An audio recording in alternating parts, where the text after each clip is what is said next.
Hey everyone, Fred Guy here, welcome to another video. And today, you see the title of the video is my hidden gems in my collection. And basically hidden gems are sort of fragrances that not many people really talk about, and some maybe even only myself talk about. And I like to share things like that with people because it's always good to hear about something you've never heard of before and maybe try something that you haven't tried before. And I'm not someone who does the lists of all basically the top 50 of new releases of the year and just keep doing top 10s and swapping them around to make them a little different and just rinse and repeat like a lot of fragrance reviews and channels. I like to show people something a little different. So we've got 15 here. There's some that I always bang on about, some that other people mention occasionally. Is it scents from Jersey or something like that? He's good and he likes his old school fragrances, Fragrance Matt and Scentland Chris. Those are the sort of people I like to watch because they mention different things. So there are some in here that you'll recognise but have gone many years ago and nobody talks about, or some that you might not even know about. So I believe there's 15 here. So we'll get on to ones, well, the first one, the one that I keep banging on about as late. I've just reopened a new bottle. And this one, Cerruti 1881 Aqua Forte. Quite hard to get hold of now. Last time I looked there was 2 listings on eBay for the whole of the UK. One of them was buy now, this size, £50. And the other one was a used bottle of 125ml, almost full, for like, it was going for a £60 bidding at the time and it was going up. And I think I purchased this back then for about £17.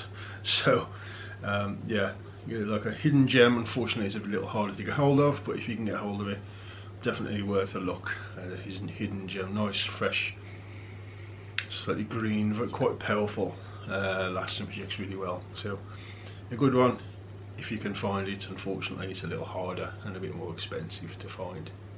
Next is quite a recent release, but nobody's really talking about it, and I think it's actually a great release, and it is Yopom. This is the Outer Puffer.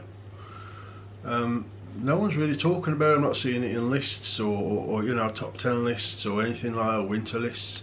And I think this is good. It has got the DNA of the original, but modernised with a sort of vanilla tonka bean vibe. It's still got that very sweet, although the sweetness is toned down just a touch, where the original was like 100% sweet. This one's sort of 90%. It's just toned down a little bit. We've definitely got the DNA of the original there, that sweet candy smell with that cinnamon. But with the added tonka bean and vanilla brought up a bit. Very nice stuff. No one talks about it, and it's a shame because it's an absolute banger. So Yopom Outer Puffer. This one gets a little bit of love, but again you don't really see it in lists. Match Point, the Outer Toilette. There's an Outer Puffer out now, I believe, which I've yet to try. But this one, the genre of this sweet and fresh, the sweetness is toned right down. So this is I'm not a fan of these overly sweet fresh fragrances. Sweetness and fresh shouldn't really go together, and it doesn't do well for me. But this one with a touch of sweetness, but it's mainly the herbs and mint. So if you like mint, herbal fragrances but brought up a little modern with a touch of sweetness, this one, absolute banger. I like it. But then again, I like minty herbal fragrances, so if you do like minty herbals and you want something modern that smells like that, you can't go wrong with this one. And being Lacoste, it actually smells a little bit more, I wouldn't say expensive, but certainly the quality is a bit better than a lot of their fragrances, so worth a try. Okay, next one that I do bang on about a lot, and you hear a lot of people bang on about the sort of second fragrance of the line. They're both classics. This one, Zoro Por On, Eau de Toilette. You hear many people talk about Zoro Por On, but no one mentions this, and I don't know why. It's a good old school citrus, dries down to an absolutely classy gentleman's fragrance, beautiful stuff, and for the money you can get it for, I think it's about £35, something like that. Oh, it really is good. I mean, you know, both this and Zoro Por On are, to my eyes, a cheapy masterpiece fragrances. Both of them are, but this one I gravitate more because I'm more a citrusy type person. But beautiful stuff. If you've never tried it, you must try this if you like old school citrus. But it's not overly old school. It isn't patchouli heavy or oak moss heavy. It's still refreshing. So give it a go if you've never tried it. Okay, next, this one, it's had some love, but it's disappeared really quickly. Davidoff Cool Water Wave. This one, think the sort of lavender-like style of the original. I would say 40% of that, and then a sort of Invictus Aqua-ish vibe for the rest of it, but not as sweet. It has got some sweetness, but again, this one it's like that, but sweetness toned down, and then throw in again some of a bit of the original in there, and that's what you sort of end up with. He's my favourite perfumer, Jean-Paul Gaultier. No, that's not right. Francis Cajon made this, and I like most of the things that he's made. He's probably my #1 perfumer for me. But this one, a nice one, overlooked, has been on some lists, but it was there for when it released, and then nobody talks about it. But I like it. Don't wear it that much, but it is a good little hidden gem for somebody who likes to be a little different. Okay, a couple from a house that I'm really known for, really talking about, and this one is Cerruti, and it is Cerruti Signature. Now this one, think very dominant leather, which I'm not a big leather fan, but this is dominant leather. But why I like it is because it's got the cardamom from Lana with Delhomme like smothering it, and it isn't a subtle leather, it isn't a smooth suede, this is like a in your face sort of leather. Again, I wouldn't normally like that, but the cardamom seems to sort of calm that down a little bit, enough to where I like it, and it's got that sort of alluring side to like Lana with Delhomme, that cardamom. So think of like a leather, heavy dominant leather, Lana with Delhomme, with the cardamom still there. That's pretty much what this is like. So no one talks about it, but a good hidden gem for me. Okay, like I said, another one from Cerruti, and this one is Riviera, however you want to say it. This one, sort of like a lavender dryer sheet kind of smell. A little lighter, a bit more aquatic, not salty. But it's got the vibe of that sort of like fresh lavender dryer sheet kind of thing. But very well done. You know, it isn't the kind of cheap lavender that gets to my head. It's well done. Smells good. Lasting projects really well, and it's still reasonably cheap. So you can still find it here in the UK. But how long that's going to last, I don't know. But Riviera from Cerruti 1881 line. For me, probably one of the best summer fragrances out there, and no one really mentions it anymore. It's been a long time since anybody mentioned this, but I do, and I'm getting a little low on this. And this is, I think they've changed the name. This is Zoro Por Kenzo Pour On. Let's see the bottle there, cool bottle. I think they just call it Zoro Kenzo Pour On now. They've took the par out of it for some reason. But this one I've still got the old juice, Zoro Por Kenzo, which is, if you'll see it there. This stuff is just so, it's like a really lemon yuzu top, more lemon with a bit of sort of yuzu scent to it. just clean, refreshing, uplifting fragrance for the summer, and it lasts as well for a summer scent. It really does. I don't know if they've reformulated it and then called it Low Kenzo Pour On or something like that. Maybe they've changed it slightly, or whether it's the same stuff and they've not reformulated, they've just changed the name. I don't know, but they've definitely changed the name, took the par bit out of it. It still comes in the bottle that looks like this, just the name's different, but I'm wondering if they've reformulated it and changed the name while they're at it. But beautiful stuff, no one talks about it, but if you can find one of these, or even just try one of the new labelled ones. I don't know if it's different. I may buy a 50ml bottle to see if it's been changed, and I'll let you know. But if you can find Low Par Kenzo Pour On when it's summertime, you will not be disappointed. Beautiful stuff, but again, hidden gem, nobody really talks about it, and it's a shame because it's a belter. Okay, so next modern scent, one from Diesel, and this is, it looks like Only the Brave, but it isn't.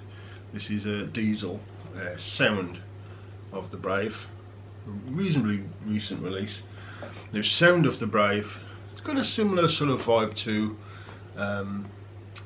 Versace Eros, a little more fresh than that, but it's got a sweet orangey vibe to it.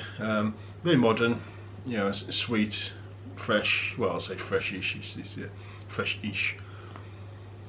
But if you look at a sweet candy orange kind of smell, similar to Eros in some ways, a little less of this sort of tonka bean vanilla. You just get this sweet orangey scent.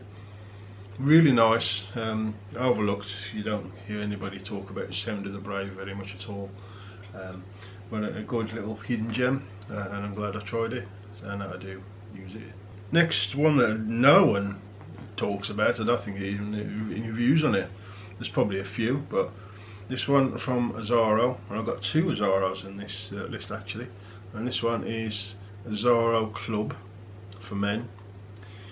This one's sort of a very wood heavy, very woody, a bit of a slight spice in there, very woody. You got like woods with a sort of cardamom thrown in. It says what it does what it says. It's a good club scent, somewhat different, definitely masculine, but sort of alluring with that woody cardamom kind of vibe to it. Very different.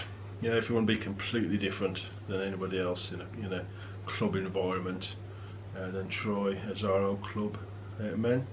Good little hidden gem, no one talks about whatsoever. Next, hard to find now, and it was the sort of UK exclusive from the Gemporia, which is an online sort of gem retailer, seller, and this one is He for men. This one, it is what it sort of looks like a squashed spice bomb bottle. Well, that's what it is, because this is a almost niche in quality. The quality on this is amazing for the money. I think this was like 20 quid or something like that for 70, I think it's a 70ml, or 50ml, something like that. But I mean, it's hard to get now. You might find some on eBay, but occasionally, but oh my god, like a niche quality of spice bomb. Good, very good spice bomb clone, if you will, but it actually smells a little better in my book. Very well done. No one talks about it, but then again, it came for like a month and it went off the channel. And I only know about it because my mum watches that channel, and she says, "Oh, look at this," and she bought me one for one of the Christmases a few years ago or something. And I was very surprised with it. I thought, oh, here we go, it's going to be cheap and nasty, but actually very good quality if you can find one. Talking of niche quality, and this is a niche fragrance. What house is it now? I can't remember. This one, number 10. Yeah, beautiful stuff. Now this is, how will I describe it? Sort of, this is a salty caramel, and a very you know, it does smell like real salted caramel, very realistic. And a slight bitter orange and bitter coffee. combination. Now, for the most part, it's the salty caramel with that bit of sweetness. That's the dominant note. But in the background, you get that bitter orange and bitter coffee. But it's a salted sweet caramel. That's the most thing on the skin. So if you like the scent of salted sweet caramel, an authentic one at that, which, I mean, real caramel, salted sweet caramel has a hint of coffee scent to it anyway, and this has, but it's dominant in that. So if you're really looking for a authentic caramel scent, salted caramel scent, a real authentic one, then look no further than this, because that's exactly what it smells like, and a good hidden gem no one talks about. And I'll be visiting this line a lot. I'm going to get some samples and try some from this range, or from this brand, because this is the second or third one I've had from this, and I've always been impressed from this house. So you'll see some of these in the future to come. Next, it's cropped up occasionally on this, certainly on the older school lovers channels, but this one is Zoro Por On low. I haven't worn that much yet. I haven't had it for that long, but this one, nice lemon yuzu top. It's a very citrus, tart, uplifting top. Very citrusy, with the backbone of the original Zoro Por On, and it dries once that sort of citrus top, after maybe an hour or so, goes away. You're left with just near enough the original fragrance, but lightened up a bit. It's not as heavy, maybe it's not as cloying as the original. It's quite heavy, but this one, it's sort of like the fresh version, like it says, low version, water version. Yeah, citrus heavy on the top, with the backbone of the original, dries down to the original, but a bit lighter, a bit easier to wear. And not many people really talk about it. So a Zoro Por On low. Okay, next, nice summer scent. I think who is it who talks about this one? It's Chris from Scentland who talks about this, has talked about this a few times. Had it in a couple of lists, and I think he's done a review of it as well.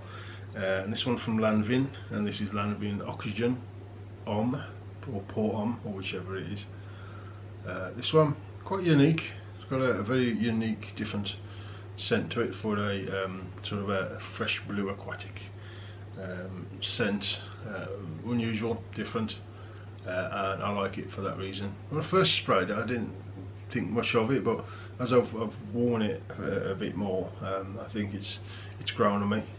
Certainly not my favourite summer scent, but it's definitely something a little different, and one that nobody really talks about, unfortunately. Only sort of myself and Chris have really talked about this. Not many other people have, so, but it's a shame, because it's actually pretty decent for a summer scent. And last, no, this list wasn't in any order, so this isn't my favourite of them all or anything else. Just picking them up as I go. This one from Cavalier, which is I think it's a cognac maker, and this one from, I can't remember the name of it exactly. It's like less something or another. I can't really see it. Let Edition something or other. But yeah, from the brand, look, a boozy brand. Again, this one reasonably hard to get hold of. You don't see them that often. They're not overly expensive when you do find one for sale, but yeah, it's hard to find one. When you first spray this one, it does smell like a cognac. It's got a bit of a very boozy and slightly spicy punch, and does smell like cognac when you spray it. After a little while, when that dries down, it's like almost like a sort of subtle grapefruit leather scent, like a combination of grapefruit and leather kind of scent, with a boozy side to it. Very nice, very different. Don't wear it that much, because it's not hard. It's hard to get hold of, so I don't want to waste it. But I guess you can see I do wear it occasionally, maybe once every couple of months or something, I'll have a good sort of 4 or 5 sprays of it and enjoy it for the day. But don't pick it up that often for those reasons, as you can't really get it. But good scent, and if you can find one, a hidden gem, because absolutely nobody talks about it whatsoever. I think I might be the only person who ever talks about it. And if you want an actual individual review, which may be an exclusive one, I don't know, but if you want a review of any of these hidden gems and you think, well, no one's actually reviewed that at all yet, let me know, and I'll do an individual one. But yeah, Cavalier, whatever it's called, good little hidden gem if you can find one. So ladies and gentlemen, that is it. Thank you for watching the video. Hope you enjoyed it. Let me know if I'm correct in any of these fragrances. Do you like them, do you not like them? Any of these you've never heard of, or what is your little hidden gem that you like in your collection? Let me know in the comments below, and I'll answer if I can. So thank you for watching. I really do appreciate it. As always, give me a thumbs up if you like the video, and subscribe if you haven't already, and I'll see you again soon on the next video.